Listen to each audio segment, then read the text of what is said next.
એટલે અમે આજે જઈએ છીએ વાત કરવા. તમને કરીને દિવસમાં થોડું કામ થઈ જાય છે.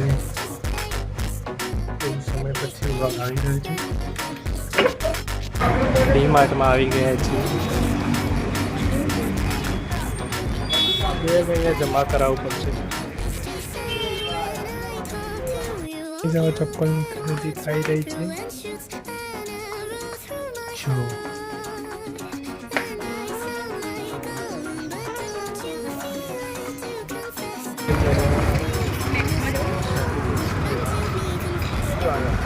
ખરીદી થઈ ગઈ છે ને હવે જવાનું છે નેક્સ્ટ સ્ટેશન. જોઈ શકો છો તમે, બેગ બી છે મારી જોડે બહુ મોટું. તો ગયો તો ત્યારે બહાર, કારણ કે મારે ઇડલી બનાવવાની છે. હા, બનાવવાની ગયા છે.